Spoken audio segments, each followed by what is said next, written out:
24-hour news cycles, Instagram feeds all the time, reminding us of the beautiful clothes and the beautiful life we don't have, and all of the dangers in our world, which are real. And so it's activating our stress system to an overload. And that is not healthy. That is not normal.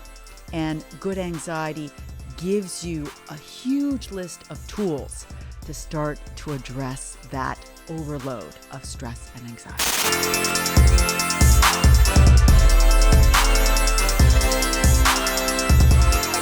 This topic of anxiety, this experience of anxiety is really at epidemic proportions. Yeah, it's really something is. that a lot of people are experiencing and struggling with and kind of suffering in silence in a sense. Yeah.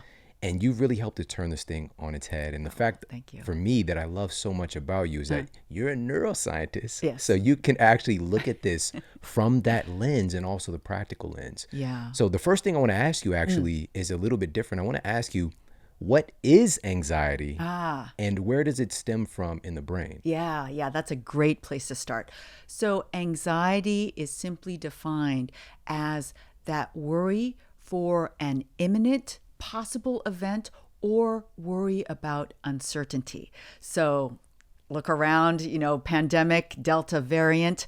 What could be more uncertain than that? And fall coming with us, and school going back, and all of that. So not surprising that base definition of anxiety going up.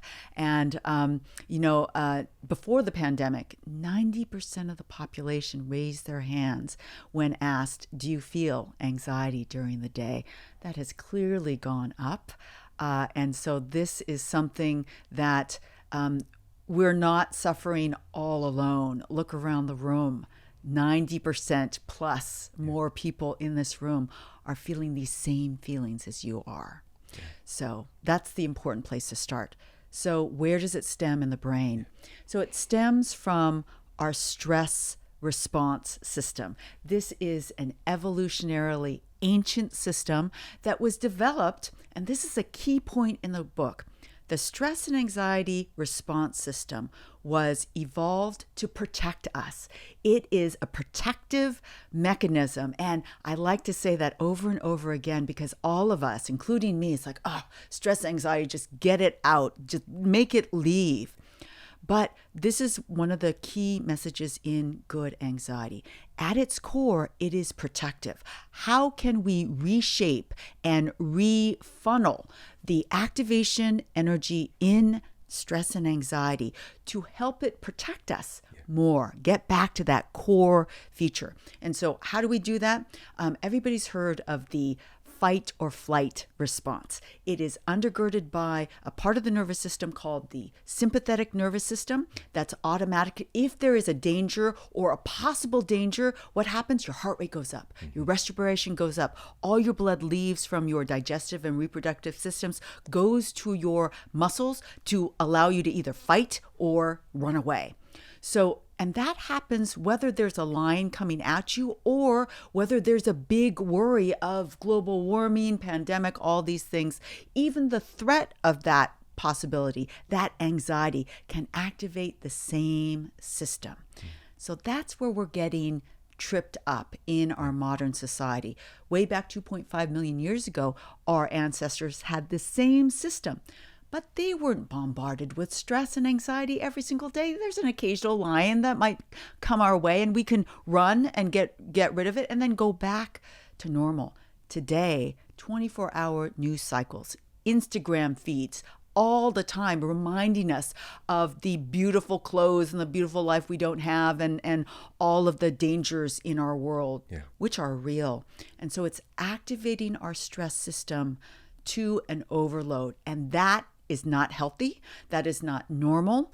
And good anxiety gives you a huge list of tools to start to address that overload of stress and anxiety. Yeah. Oh my goodness. So powerful. Yeah. I love the detail that you gave, the ancient human example, and then a modern circumstance. Yeah. And really what I took away from that is a very clear indication that this overwhelming fear, stress, anxiety, those very important systems that we have, they can respond to what is an imminent, real threat and to what is imagined as well. And your brain doesn't know the difference. Is that right? Yeah, your brain and your bodily response does not know the difference. So you can be worried about global warming, even when, we're not experiencing it, even though we are. And that will give us the same, fear response. And again, it's protective. We're getting ready to move, to act on it. And that's the other problem. A lot of these issues are, there isn't the lion to run away from. And so what I've talked about in the book and what I've given tools for is to help you turn that worry into some kind of action to dissipate, to use that energy in a positive way. Why am I doing that? Because that is what the system was evolved to do. And it gives you a way to dissipate that. It decreases your anxiety. It uses that activation energy, but in a way that is beneficial for us. Yeah.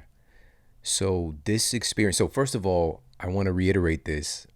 Our experience of anxiety is actually biological feedback. Yes. And it's giving way to a new change in perception, in action.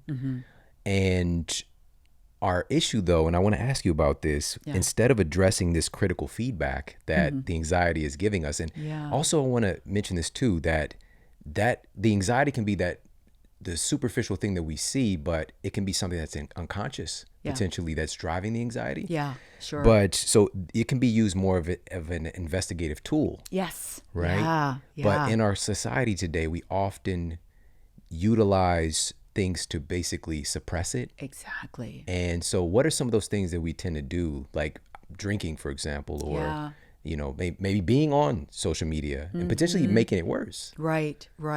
So we talk about this in the book as different categories of coping mechanisms. Everybody has their coping mechanisms, from potato chips to chocolate to Netflix watching.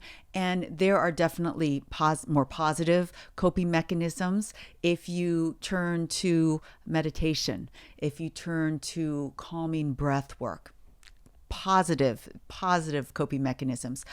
Alcohol is a common one that one can indulge in every once in a while, but too much, that becomes a negative coping mechanism, because it feeds some of those negative feelings. And also, going back to the importance of sleep, it can diminish your sleep. That makes your brain and your emotional regulation much more poor. And that does not help with your stress or anxiety at all.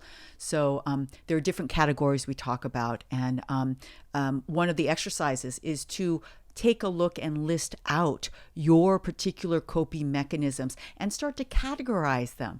A lot of this book is helping you step back and take a look at what you are doing in your life around anxiety and being more mindful about that and learning from it. And as you're saying, I think anxiety can be one of the most powerful self-help tools that we never knew we had. I mean, imagine that it goes from the thing that you want to throw out the door and never see to something that actually could help me learn about myself, make my life less stressful if I just learn how to learn from it. This is so good. So what could anxiety be trying to tell us? For example, like, what are some examples if we're feeling that just existential angst, or feeling impending doom? You describe a lot of the different feelings that people get. You mentioned, like, there's a garden variety daily anxiety, and there's more severe instances, but they're all giving us biological feedback. Right, exactly. What could it be? What could anxiety be trying to tell us? Yeah. So I think the easiest thing to understand is it tells us more about what we value, what we really love, and what we need in this life. And throughout the book, you will learn all about my own personal anxieties, because they are the examples that I turn to. And so one of the anxieties that I talk about that has been with me for a very, very long time, that people don't initially appreciate because I'm a speaker and a teacher, is that I was a very, very shy kid. And it was social anxiety that I had. I didn't like to speak out. I was very awkward in social situations. I was never one of the cool kids. I was the wallflower. And even in class, I loved learning. I loved school, but I found it hard to raise my hand and jump into those conversations like I wanted to. And that really taught me about how much I wanted to be a part of social interactions, even though I was afraid to do it. And over the years, I've learned how to speak out, how to become a good and effective teacher and speaker. And those were things, that fear is something that I needed to get over. But it's really taught me how much, ever since I was a young girl, I valued those friendships, those social interactions, and it's changed the way that I appreciate my friends, my family. In fact, this has changed as I wrote the book, and I'll just bring up one of the other things I learned from that particular anxiety, which is I realized it was one of my special gifts that came from my form of anxiety, because I was working hard to figure out what are those lessons that come from anxiety. And I was like, oh my God, I've been doing this all of my teaching career. So what have I been doing? I have been spending extra time and effort making sure that the shy students in my class, the students that didn't raise their hands like Hermione Granger and Ronna Anson, pick me, pick me, pick me. I love those students too. But I was concerned with the ones that were too shy to do that still wanted to interact with me. They wanted to show me what they knew. How did I know that? Because I wanted to show my teacher what I knew. Like see what I'm thinking about and see how I understand this. And so I spend the time before class and after class and during office hours, making sure that there are safe spaces for the less, bold students to come and just chat casually, so that I could get their insight and kind of take the pulse of the class that way. Why do I do that? That takes a lot of time. I do that because I know how they feel. That form of empathy comes from my anxiety, and everybody has that. What is your worst anxiety? You know how that feels, and you can turn that around and make that into a gift of empathy that is unique and special to you. And once I realized that, I'm like, okay, that is the core. That is the lesson. That is the learning that teaches me about myself, but also gives me gifts to give to other people. Yes. So that anxiety that you experienced as a kid, coming up, and of course I'm sure that evolved into adulthood somewhat as well. And it did. But it offered the ability to serve other people. Yeah. Once you kind of crack the code a little bit, and being able to see from the perspective of people who are in that same circumstance, it's very powerful. But also I want to mention this again, it helped that anxiety, which is, it sounds crazy. It actually was a really big gift in disguise, because it helped you to activate a superpower. Yes. Because not only did the shy kid who was terrified to talk and raise her hand in school, now she has the biggest TED Talk of the year in that category. Was it 2018? 2018, yeah. The second biggest. Yes. No offense. Number one, screw number one.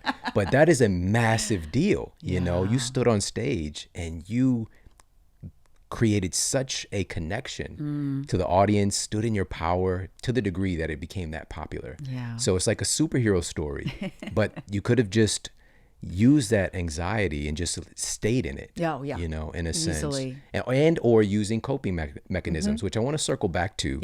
And talk a little bit more about this, because I don't think folks realize this. And sometimes I wait for the right person to bring up these things, but this is one of the most overlooked issues right here.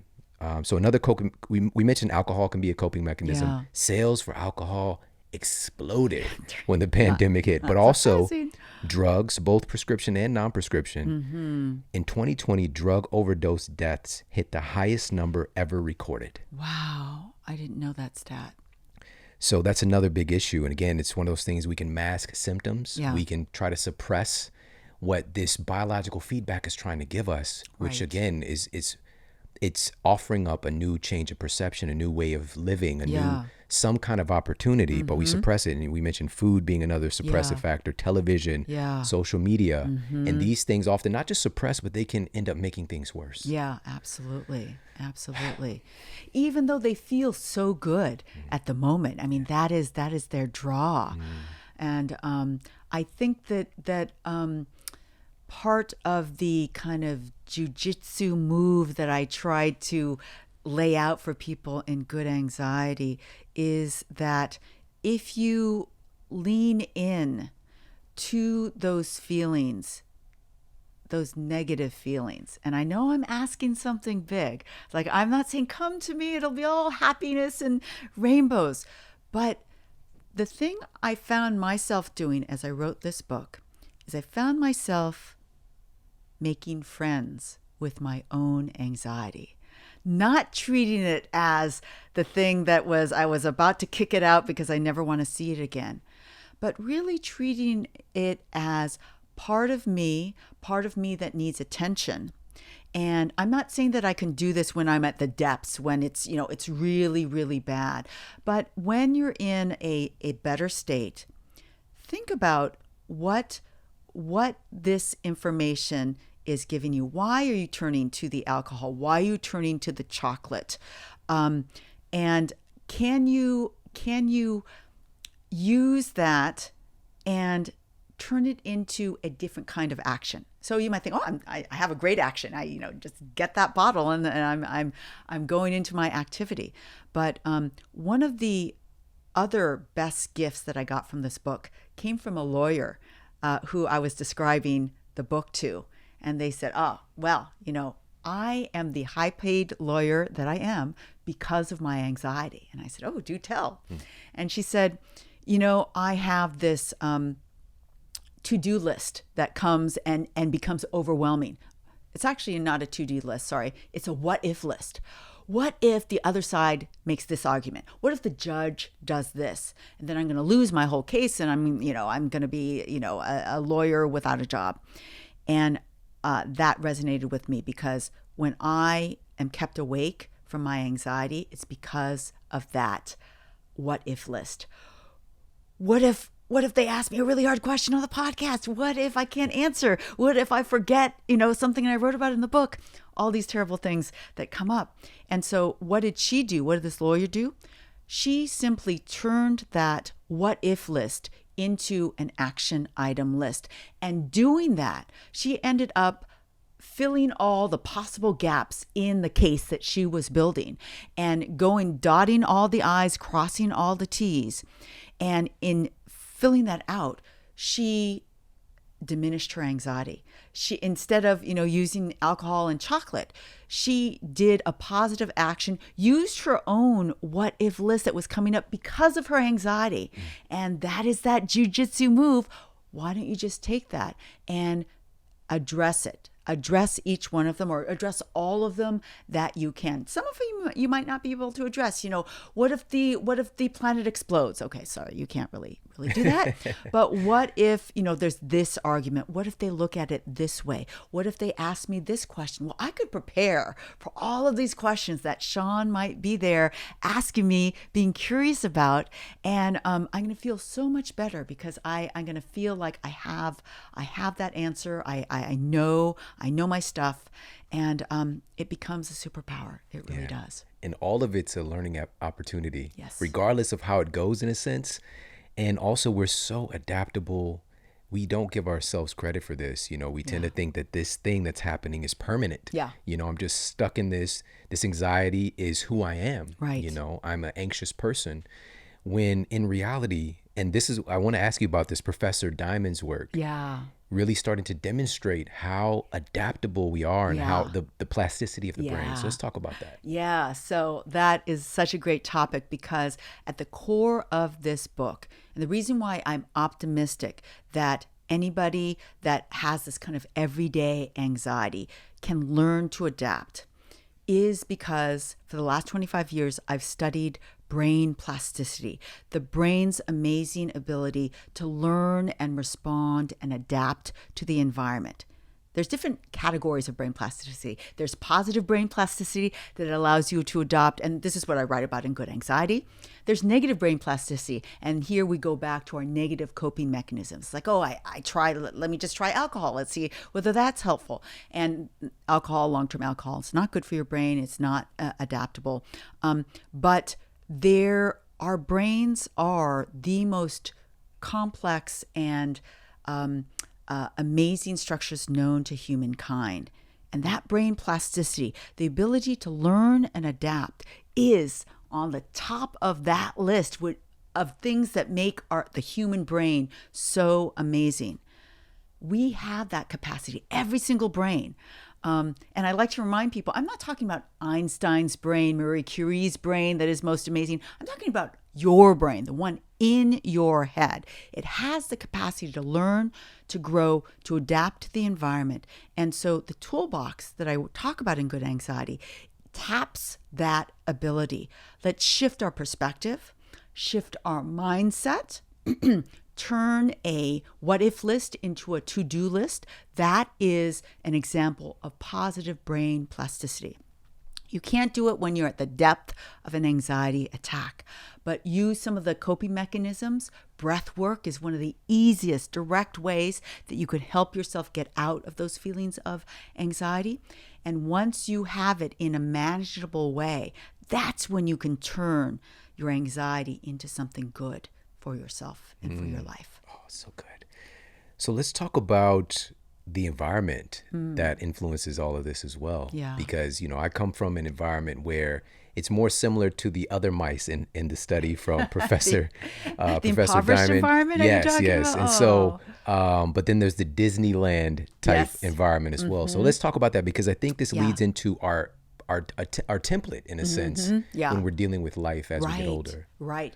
So you are referring to a classic experiment that Marion Diamond, my mentor at UC Berkeley, did way back in the 1960s. And this is at a time when we didn't think that the adult brain could change in any appreciable way. And so she said, I don't think that's true, but let me try and do an experiment to show the rest of the scientists that this is not true. And so she turned to the environment. What kind of lifestyle or life environment do these mice or rats have? And she created two different ones. One was the enriched environment, which I like to call the Disney World of rat cages, with lots of toys to play with, other rats around. The toys got changed out every day, so it was like living in a real life Disney World for 3 months. And the other was an impoverished environment where there were no toys, maybe one other rat. Both rats got free food and water, as much food and water as they could eat or drink. And if the adult brain didn't change, then those environments wouldn't change the anatomy of the brain at all. Well, 3 months later, they went back, they looked at the anatomy, and what they found was the rats that lived in that Disney World of rat cages, the outer covering of the brain, the cortex, was significantly thicker. It had actually grown significantly so that she could measure that. And it not grown all over the place, but grown in brain areas that made sense. The visual cortex was bigger. The visual environment was much richer in that Disney World of rat cages than in the impoverished environment. The motor cortex was bigger. They were playing around. There were multiple levels and they had lots of toys to play with. The somatosensory cortex, the touch cortical area, was bigger. And so you can change your brain. You can learn and grow in those positive environments. And they learned better as well. And these are things that, knowing this bit of data, we can proactively engage. Yes. And we can change our brains. I've been talking about this a lot lately, because it really hit me one day that our brains are completely unique to any other person who's ever existed before us and anybody to come, because they're based on our own experiences and also our own thoughts, our own thinking.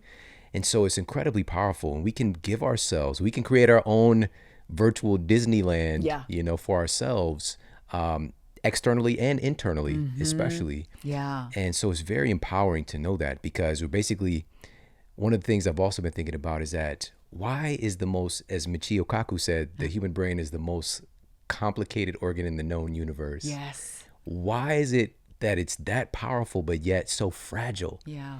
And I was really thinking about this one day. You know, it's the only organ fully encased in hard bone. It's very protected, but it's also very fragile. It is. And the reason that it's so soft and so fragile is that it changes so much. It has to remain in this kind of malleable state because there's so much activity going on. Yeah. So it really hit me one day that this is why, that's the paradox of this amazing brain of ours. Yeah. And, you know, knowing this, so let's talk more about some of the things that we can do to actually tap into this resilience. Yeah. And that resilience word is a key word because in the book you talk about how, for example, having good fun experiences helps to build up resilience to anxiety. How is that?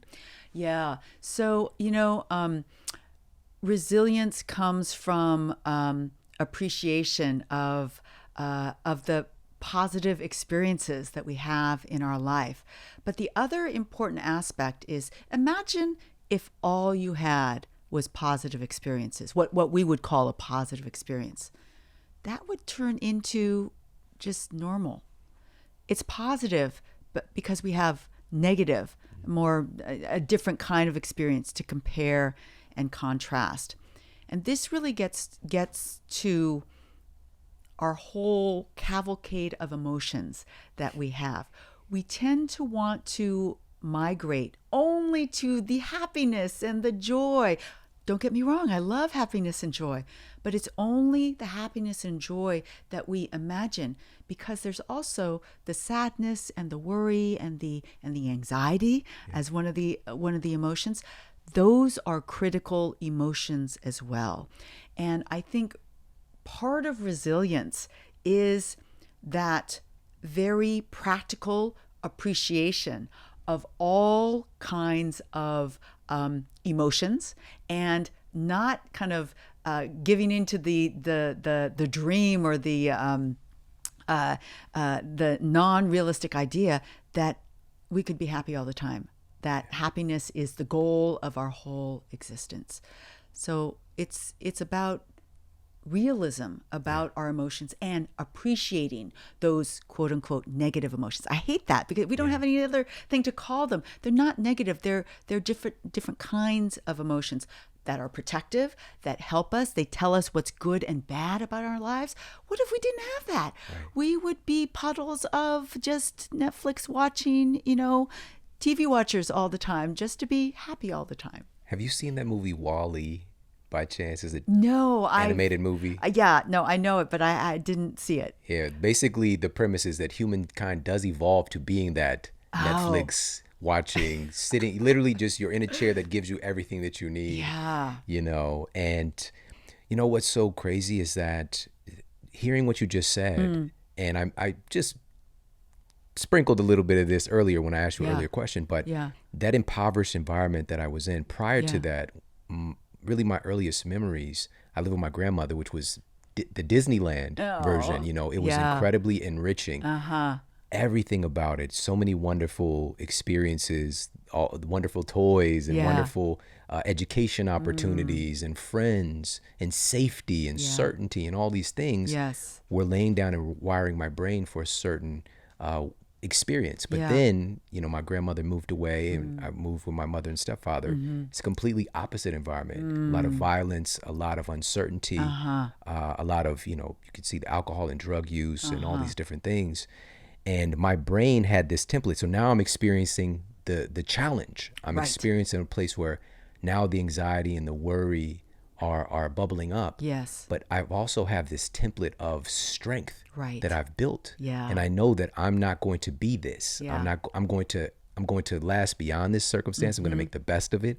All these things that I've never put words to, but I can see them there in my character. Yeah. And also the people around me, even my family's like, Shawn's gonna, he's gonna skyrocket at some point, regardless of the circumstance. Yeah. So, but the thing is, we can do this at any time. Yeah. That's how powerful we are to utilize those. And I love that you said this. These are not bad emotions. Yeah, they're not negative emotions. They're giving us feedback and opportunity. Right. What is this trying to instruct me to do? Yeah. And also knowing some of this stuff is going to be some heavy lifting. Yeah. With some stuff, you can start stacking conditions with little things. And so I want to ask you about that because when talking about that resilience and resilience building, you mentioned a couple of very specific brain chemicals. You talk about BDNF, for example. Let's talk about BDNF, and let's talk about what are some things we could do to boost that resiliency factor with BDNF. Right. So BDNF is a growth factor that we know quite a bit about. And what does BDNF do? It helps synapses form. It is one of the best things that it's known for is that it helps brand new brain cells be born and survive and thrive in my favorite brain structure called the hippocampus. Very important for long-term memory. Why is memory so important? I like to remind people because people don't necessarily put this together. You're like, memory's good. I like to have a good memory. But your hippocampus is building your own personal history.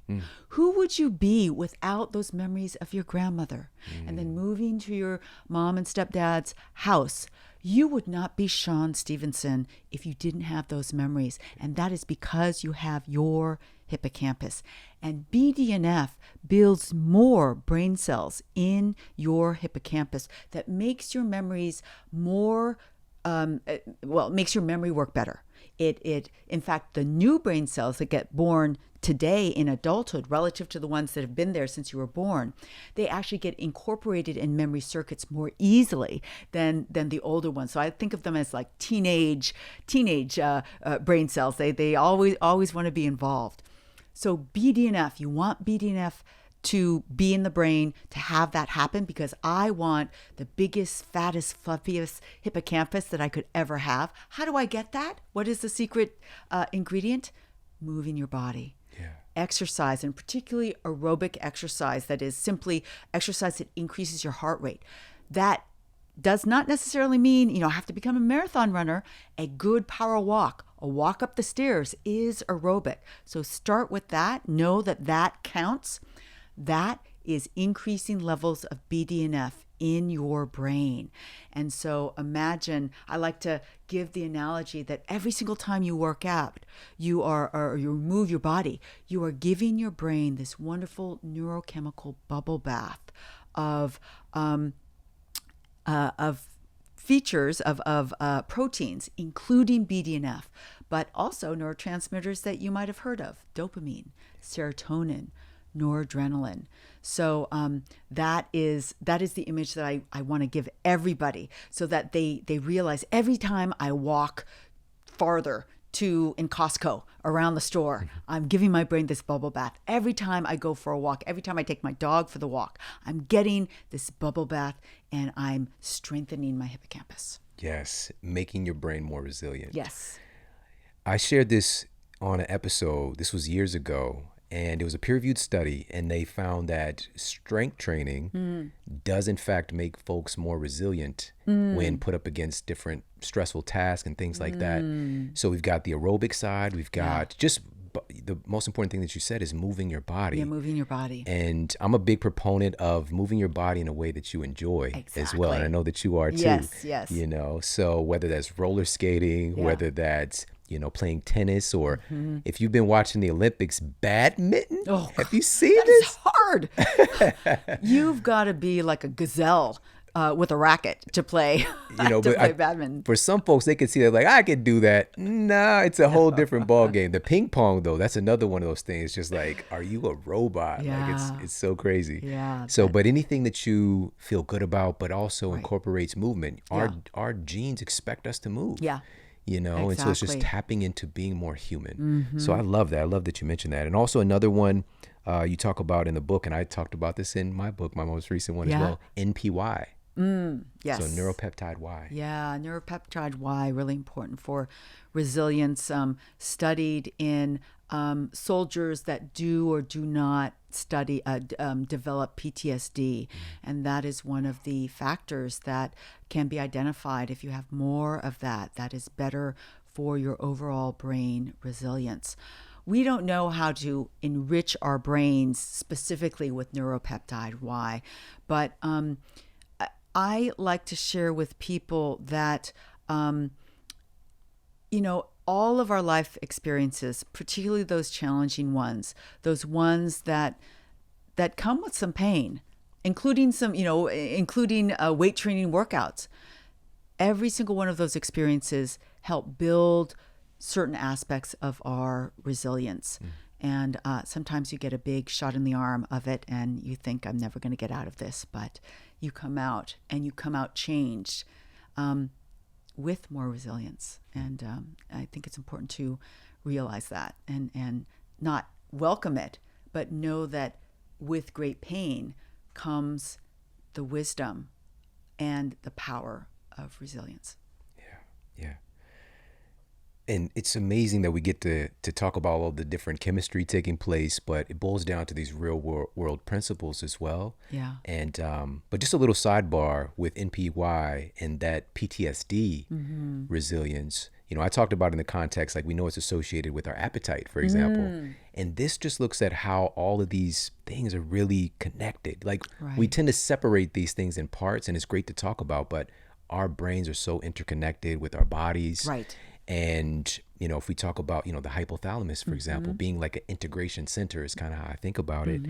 So powerful. And there are things that we can do. We don't really know how they work, but we know, I guess they're kind of the ingredients, again, to just be more human. Yeah. So you mentioned in the book, you talk about these 7 characteristics that show signs of strong resilience. And I want to talk about some of these. One is an optimistic outlook. Yeah.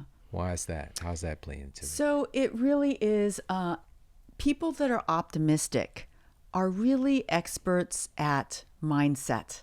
They are people that have learned how to use their mindset in positive ways, to take that, you got paired with the person that you really didn't want to, the one that causes you lots of anxiety. And the optimistic person will say, this is an opportunity for me to learn how to deal with this anxiety-provoking person instead of, the universe is against me. And that is part of that positive brain plasticity. And that is one of the long-term kind of tools that I talk about. Learning how to shift and use your mindset to create optimism in any situation that comes up. I think that optimistic people are not born, they are made.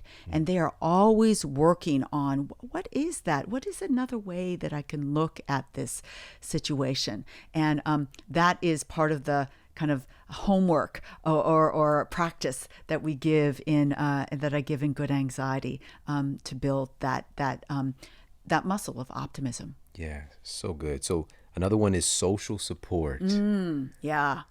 I think there's a big deficiency, Yes. a perceived deficiency, because we tend to be a little bit more isolated today, a lot more isolated. Right. So social support, how does that add to resilience? Yeah.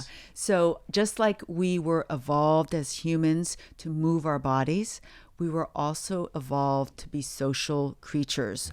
There are huge brain areas that are purely devoted to perceiving the face and emotions of the face, because it is so expressive, our facial emotions, and it's part of that social interaction that happens. How is Shawn feeling today? Is he relaxed? Is he feeling good?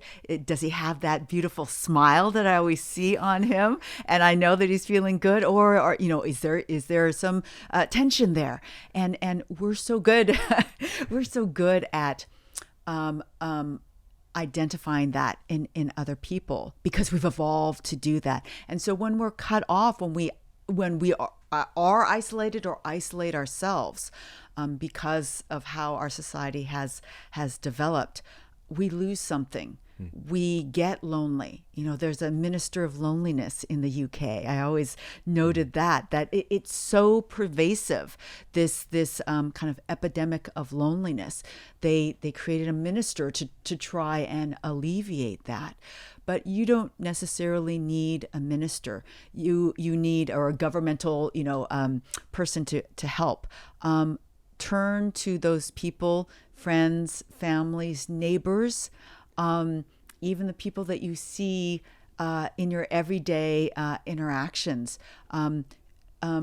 Make those social interactions as positive as you can. You don't have to make them, your lifelong friends and you send Christmas presents and birthday presents. you just need to be friendly, and that helps that social muscle get activity. Yeah. Prior to, and I love that they have the loneliness minister. Is that, Yeah. somebody who's addressing that, but at the same time, again, this boils down to our own capacity. Yes. But the former Surgeon General here in the U.S., prior to the pandemic, his team reached out to me, and he had a new book coming out on what he deemed to be the most threatening issue in our world today, and here in the United States specifically, which is loneliness.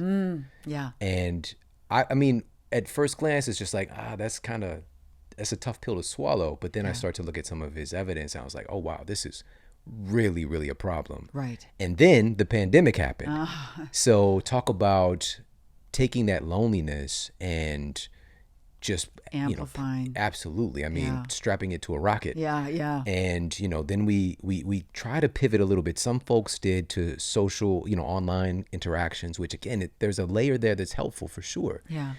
But there's nothing that can replace, like, again, we're evolved to be in the presence with other human beings. It's something I don't think we've really figured out what the difference is. But I love the fact that we still can have that bridge today where we have technology to keep us connected. Yeah. But, a lot of us, though, kind of got our ostrich on and ducked our head in the sand even more. Yeah. And so having that awareness that how important social support is, and I want to encourage people to, I'm saying this because, again, this is my potential anxiety or thought process historically, which was, I'll handle it myself. This is on my shoulders, shoulders alone. I got this. Yeah. And taking on so much that it can actually diminish my capacity to serve or to help, to make change, or whatever the case might be. Once I started opening myself up more to sharing my perspective, my thoughts, what my mission is, things that I want to work on, whatever the case might be, everything started getting so much better. So I just want to encourage people to not think so much about asking for help, asking questions, reaching out to a friend. For me, it's like, I'll send a study to somebody that I'm just mulling over, like, and looking at it from multiple perspectives, from my perspective. But then, like, what do you think about this? And so it just helps so much to open things up. So I just want to encourage people to reach out, send a text, call somebody, get together with a friend. Counseling can help as well, obviously. But just please know that we're not hardwired to be by ourselves and to figure everything out alone. Right. And to work with others. So, such an important message. I want to ask you about this other one. So another of the 7 characteristics that show signs of strong resilience is humor. I knew you were going to go for that one. So I have personal anxiety about humor. I always have the feeling that everybody else is more funny than I am. It's like, I'm not funny enough. I have anxiety over not being funny enough. But what I always appreciate is the people that make me laugh. And I don't know whether it was a reaction to the pandemic, but my reading list over the pandemic gravitated towards autobiographies of comedians.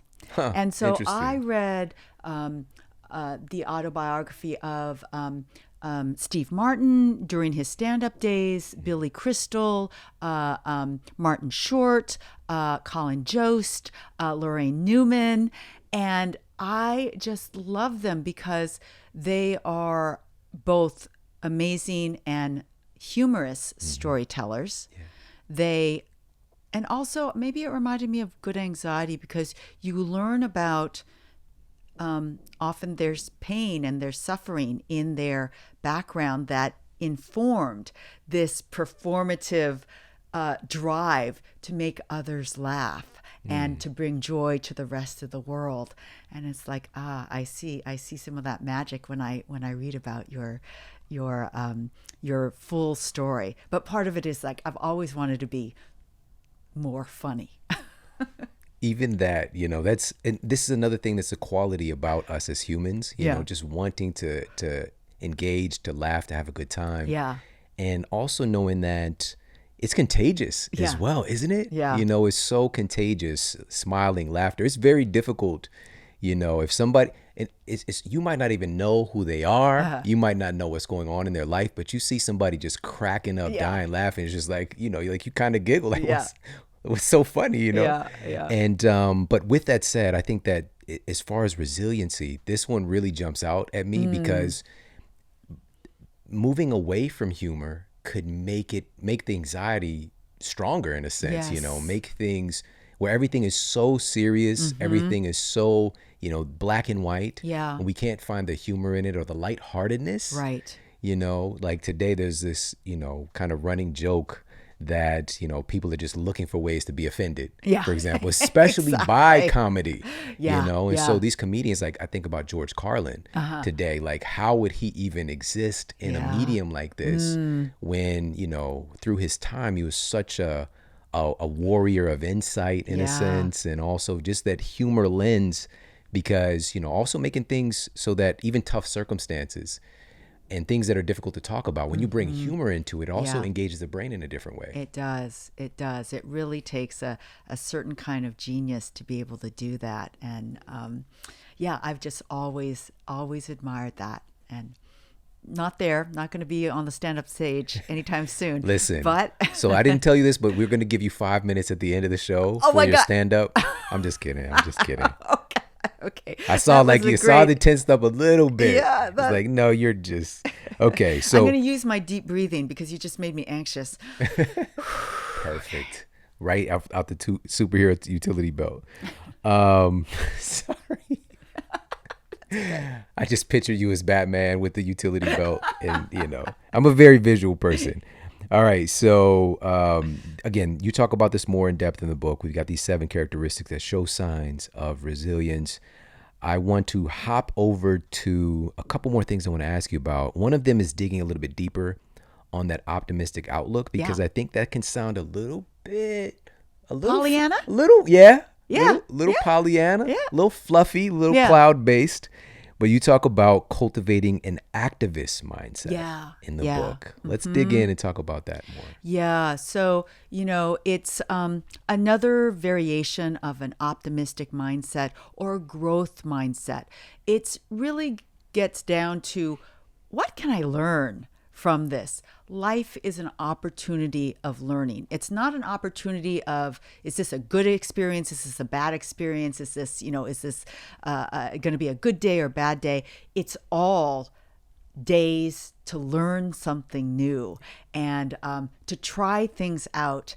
And my big thing that I had to learn is to fail sometimes too. You can't be the A student all the time, and you can't judge yourself that, if you fall off that A, that then you're a failure. You automatically go to a failure. So it really is about learning how to learn from every situation, and that's where that humor comes in. It's like, oh well, okay, here's another example. I don't. I'll use one of my skills that I absolutely don't have. I can't spell. I've never been able to spell. And, I could beat myself up about it, or I could use a little bit of humor, and I could think about it a little bit and say, you know what? I can learn how to spell if I memorize all the words that I always misspell, because I'm too lazy to learn. And you see that nothing is impossible. There's always a way to approach it in a positive, activity-based way. This also gets back to that goal of our stress system to put us into action. That activist mindset is just another way to take a challenge and make a activity out of it, make a learning experience out of it, where the goal isn't to be the best one in the world. The goal is to learn a little bit more this next time. And I think it's taken me so long to learn that and to incorporate that into my life, which makes every day much more fun than it used to be. Rather than, you better get an A, you better be the top, 2%. It's, what can I learn today? And I was not 100%. I was 60, but last time I was 50. So that is a good learning curve. can you do that for yourself? Can you do that for your kids? I think that's also something really great to, to give and to teach your kids. Yeah, that's so powerful. Yeah, that's exactly what I'm thinking about is my kids. Because also that perfectionism perspective can push you away from trying new things if you're not great at it right out of the gate, for example. Yeah. So yeah, just giving yourself permission to fail, giving yourself permission to, just even having the perspective of like, oh, this is a learning curve, or this I'm starting this thing off from the beginner's place, and I'm gonna get better as long as I fill in the blank. But one of my kids does have this tendency towards like they have to be the best right out of the gate, or they're just like, oh, I don't like this anyways. You know what I mean? Because we can condition ourselves to constantly be that straight A, gotta do everything right personality, which can serve us in one domain and then hinder us in another. So having some flexibility, having some humor about it. Exactly. When you told me that you can't spell, I felt like, oh my neuroscientist friend can't spell. But it's just like, for me, spell check was invented for you. Like you don't need to handle that. You know what I mean? Yes, but then you have to notice where that little red line is, and I'm too lazy to read it carefully enough. Oh, I see. I'm the big idea person, so I can get the idea down, but I am terrible to go and make sure that they're all the thes and the ins and are all in the right place. And that's not spelling, but also the words are spelled right. I'm really bad at that.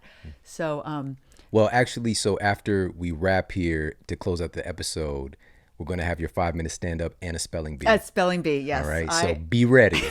All right, Wendy and the bee. All right, so you mentioned this growth mindset and the fixed mindset. So looking at Carol Dweck's work, the fixed mindset. Can you talk a little bit about that? Yeah. Because I think, again, a lot of us unknowingly subscribe to that. Right. And again, one can feel that it's helpful. I only can get an A on this. I can only be perfect, or I'm a failure, and there's no in between. And so it's either this way or that way, and there's no room to grow. There's no alternative possibility. And in a sense, that growth mindset that gives you 5 different other ways to do something, that is really another way of saying you have a creativity mindset, right? You are always thinking about different ways to do it, other possibilities. And the fixed mindset is like, it's this way or the highway. There's only one.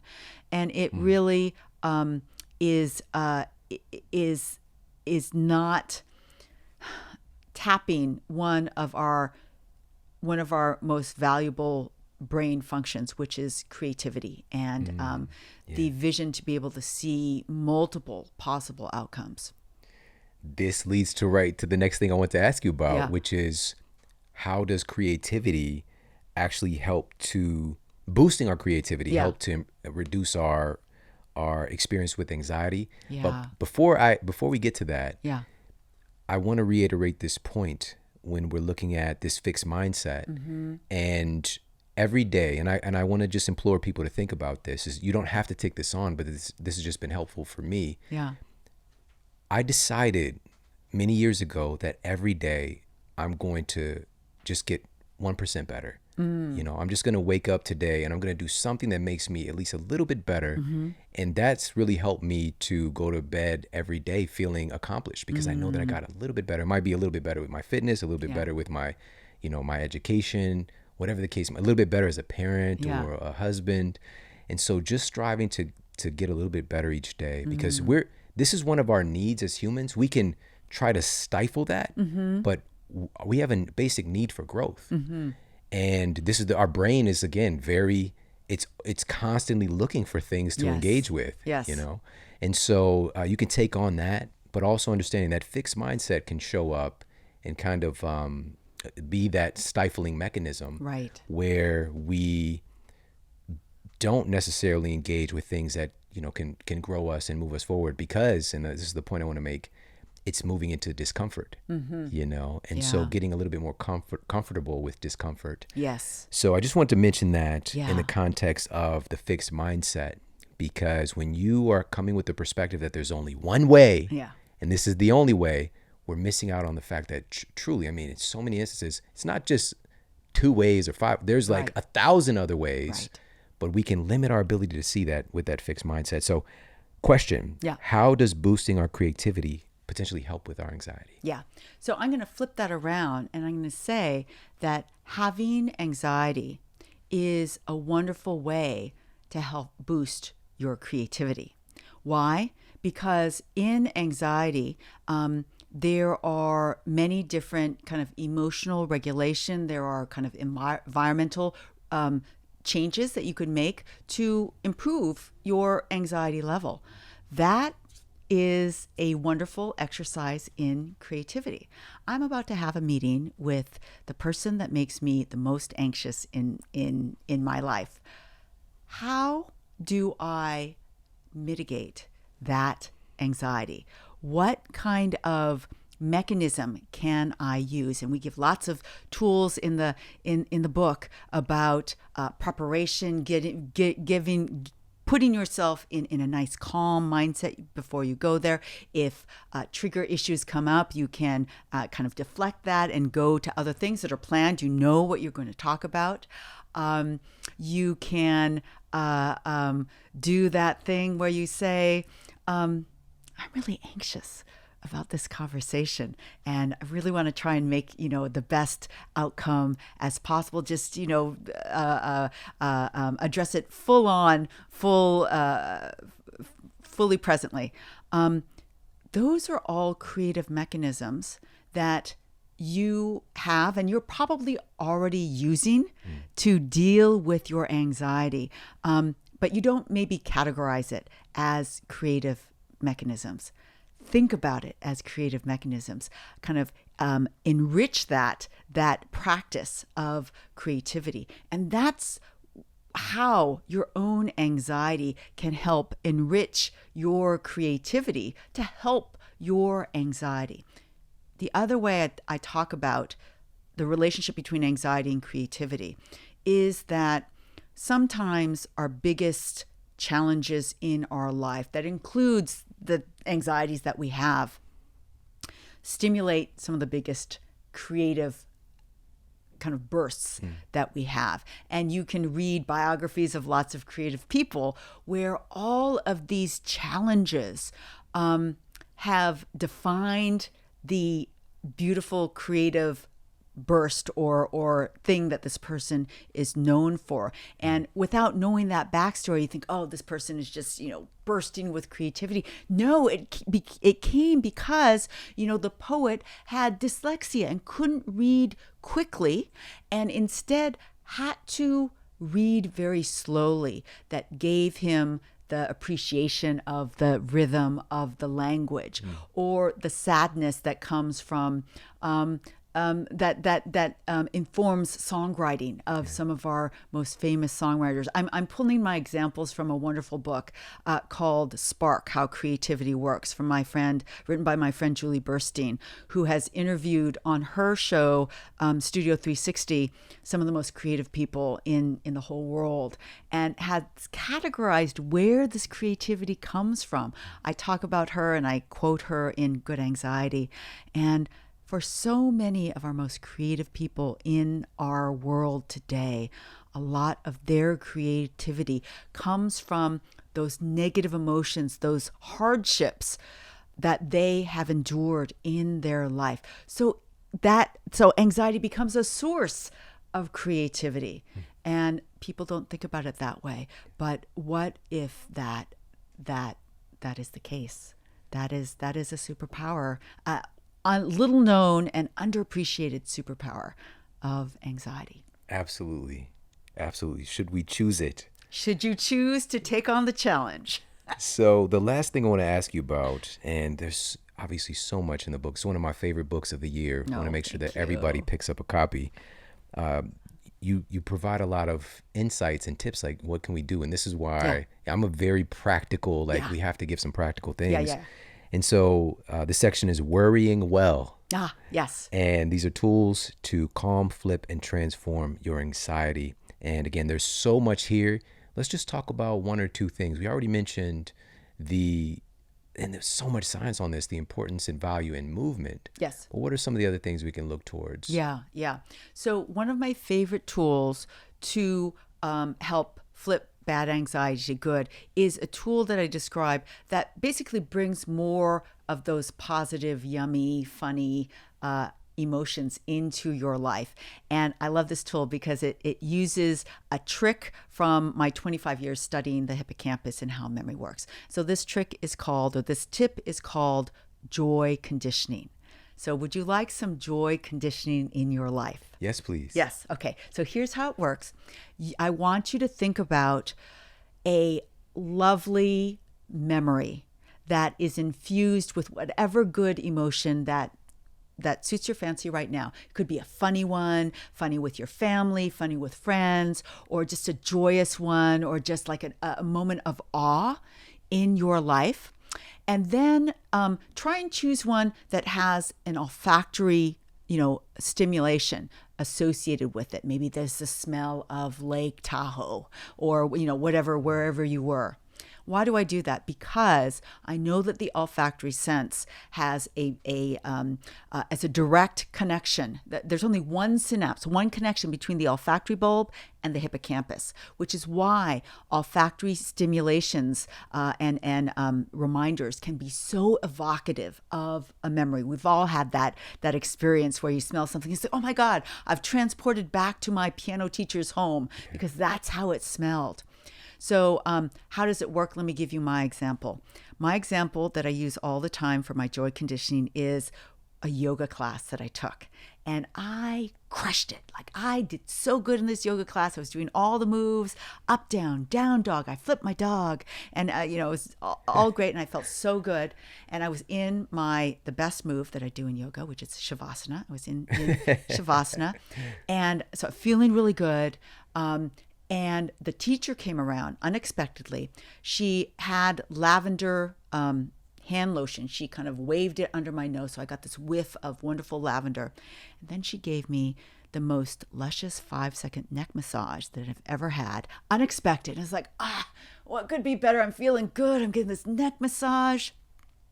And it's just this yummy memory of feeling good in my body and an unexpected surprise, whatever memory, whatever emotion that is. But I use that for my joy conditioning. I want to bring that memory back. What do? In my purse right over there, I have a vial of lavender essence, and I smell that lavender essence when I want to bring back that I am satisfied, I feel good, I got an extra special gift kind of feeling. And the more I do it, the easier it is to evoke. I am enhancing and enhancing the memory as I evoke it. And I love it because it is based on your own well of wonderful memories in your life. It's unique to you, and you can choose which one you want to bring up for whatever situations. Maybe you need some joy. Maybe you need some humor. Somebody that really made you laugh until you almost peed. Find that memory and bring it up. And that can counteract anxiety and all those quote unquote negative memories that you might have coming up in your day. Powerful joy conditioning. Joy conditioning, yes. Oh, I love that so much. I love that. One extra little bonus thing I want to ask you about. We talked a little bit about this when I saw you last, but you were engaged in a wonderful tea meditation that you were enjoying at the time, and this is another thing that plays like, again, because the word is now very a big part of our lexicon when we're talking about meditation, right, and mindfulness. Mm-hmm. But the key here is, are you doing it or are you utilizing it? Right. And if you look at the state of affairs right now, where we are hyper anxious, there's so much going on, so much stress in the world. Yeah. It's like we have this miraculous tool within us already, right, to access. So can you talk just a little bit about how mindfulness or meditation Yeah. could play into this equation. Absolutely. So, mindfulness meditation has been studied by neuroscientists, and it's been shown to decrease anxiety levels, to improve our focus. We know about the patterns of brain activity as you are going through the meditation process. And let me just dispel the idea that, you can completely clear your mind. It's a blank and then you go into nirvana. No, what happens in meditation is you get into it and then you notice, oops, I'm thinking about my email. And then you go back into it and then you try and get into it. Oh, and then some other thought comes. So it's a process of going back. And as you practice it, you stay in longer periods in a calm state where you're doing whatever. I do an open monitoring meditation where I'm basically doing a body scan. How am I feeling in this moment? And I spent years trying to find a kind of meditation that would allow me to do this easily or more easily. And I found this tea meditation, which is meditation over the brewing and drinking of tea. And why does it help me? It helps me because tea is a ritual. It has a beginning, a middle, and an end, and it could continue on. So you boil the water, you pour the water in the tea, you wait for it to brew, you pour it in your cup, you drink it, and then the cycle starts over again. So it keeps me going as I do this tea ritual, and it keeps me in this mindful state. And boy, I do it every single morning. I did it this morning here in LA, and it helps me work on my ability to focus on the present moment. And I never think about about other things, especially when I have a beautiful view to look at. The tea monk that taught me this said, always have some nature that you can look at. A house plant, if you're inside, look out the window at something living. And that I haven't done a study on exactly this form of meditation, but I can tell you that my anxiety levels are good. I'm in good anxiety when I do this, and I prepare myself for the day. We talked about resilience. It enhances my resilience when I do my meditation because it keeps me in this good state. It reminds me of that good anxiety baseline. And I encourage people to start with a simple breath meditation and explore. There are thousands of kinds of meditations to do. Find the one that you love, and it will bring you into good anxiety. Yeah. Thank you so much, Wendy. I don't see you very often, but you're one of my favorite people. Oh, thank you. I remember when we met. Was that it was Chicago? It was a speaking event. It was in Chicago at the Cusp Festival. Yes, and I just knew right then in that moment, like, this woman is amazing. You are so brilliant and so insightful. And I want to make sure that, your book coming out at this time, as I mentioned to you, it is not an accident. Mm-hmm. It's so needed. And, I shared with you this recent CDC report. Yes. And this is over 500,000 folks and looking at what are the biggest risk factors for death associated with COVID. Yeah. Number one was obesity, which we know. Mm-hmm. Number two was fear and anxiety related disorders being the second biggest risk factor for death. Yeah. And it's just like it's not being talked about because we have to understand truly when we're caught in a state of bad anxiety, how depressive and suppressive it is to our immune system, for example, and just our biology overall. Hey, if you like this video, make sure to check out this video right here to optimize your mindset and to achieve your goals faster. All psychotropics are anesthetics. They're versions of anesthetics, so they basically numb the brain. Part of the reason why people are dying 18 to 25 years younger is not helping people manage mind, just stuffing down the symptoms with a drug.